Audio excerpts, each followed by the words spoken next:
देखिए बच्चों, हम आज पढ़ेंगे गॉस थ्योरम का second application, electric field intensity due to infinite thin plane sheet of the charge.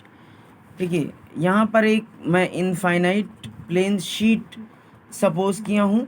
Infinite plane sheet means suppose ये मैं एक पेपर, थिक पेपर, पतला सा एक पेपर सपोज किया हूँ जिस पे चार्ज डिस्ट्रीब्यूट है, प्लस चार्ज डिस्ट्रीब्यूट है।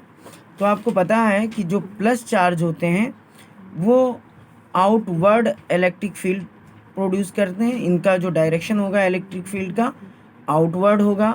सेम एज ये थिन शीट है तो इस डायरेक्शन में भी इलेक्ट्रिक फील्ड होंगे, तो इलेक्ट्रिक फील्ड आउटवर्ड डायरेक्शन में होंगे।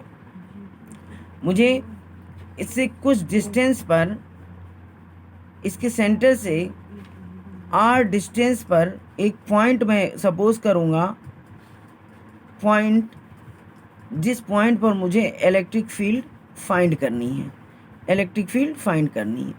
इस डिस्टेंस को मैं आर लिख लेता हूँ, इस डिस्टेंस को, और सेम एज इस डिस्टेंस को भी आर लिख लेते हैं।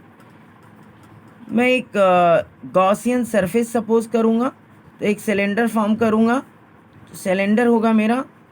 मैं इससे इस डिस्टेंस को आर यहाँ तक सपोज कर लेता हूँ, ये इस सेंटर से यहाँ तक। यहाँ एक पॉइंट होगा, इस पॉइंट को हम लेंगे और इस सिलेंडर को, इसको गॉसियन सरफेस कहेंगे, जैसा कि आप जानते हैं गॉसियन सरफेस ये होगा।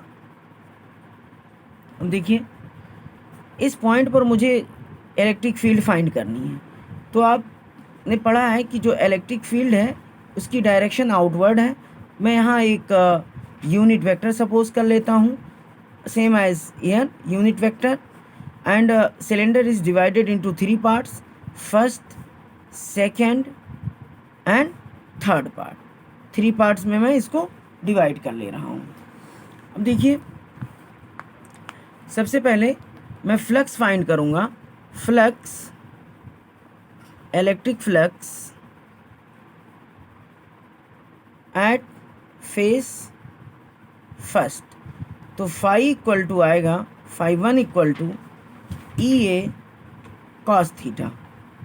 देखिए, जो इलेक्ट्रिक फील्ड की डायरेक्शन है उसी डायरेक्शन में ये यूनिट वेक्टर एन है, तो थीटा इक्वल टू, जब सेम डायरेक्शन में होते हैं यूनिट वेक्टर और इलेक्ट्रिक फील्ड, तो एंगल 0, तो पुट करेंगे the value of theta is 0 degree, then E A first flux is E A. Second find करेंगे, सेकेंड मैं यही सेकेंड यहाँ फाइंड कर लेता हूँ। Second, phi second equal to E A cos theta, second surface के लिए ये सेकेंड सरफेस है। देखिए, जिस डायरेक्शन में इलेक्ट्रिक फील्ड है उसी डायरेक्शन में मेरा यूनिट वेक्टर है, तो यहाँ भी थीटा की वैल्यू जो होगी, theta equal to 0 degree, putting the value of theta, then find second flux, second equal to E A. मैं थर्ड फाइंड करूँगा। देखिए, थर्ड पे मैं यूनिट वेक्टर, आपको पता है मैं यूनिट वेक्टर परपेंडिकुलर लेता हूँ, तो ये यूनिट वेक्टर परपेंडिकुलर लिया। तो देखिए, इलेक्ट्रिक फील्ड की डायरेक्शन ये हमारी है और यूनिट वेक्टर की डायरेक्शन ये है, तो ये एक दूसरे को परपेंडिकुलर इंटरसेक्ट करेंगे। मीन्स जो एंगल होगा थर्ड फेस पर वो 90 डिग्री होगा। तो मैं थर्ड फेस की बात करूँ, फेस थर्ड के लिए ई ए कॉस 90, और कॉस 90 की वैल्यू आपने पढ़ा है 0 डिग्री, 0, तो थर्ड इक्वल टू 0 हो जाएगा। अब मैं नेट फ्लक्स फाइंड करूँगा। नेट फ्लक्स, तो नेट फ्लक्स मुझे मिलेगा, नेट फ्लक्स क्या होगा, phi equal to phi 1 plus phi 2 plus phi 3, putting the value of phi 1 and phi 2 and phi 3, then phi equal to E A, 2EA। ये मुझे phi equal to 2EA मिला। अब हम पढ़ रहे हैं application of Gauss theorem. Then according to Gauss theorem, Gauss theorem phi equal to Q upon epsilon not.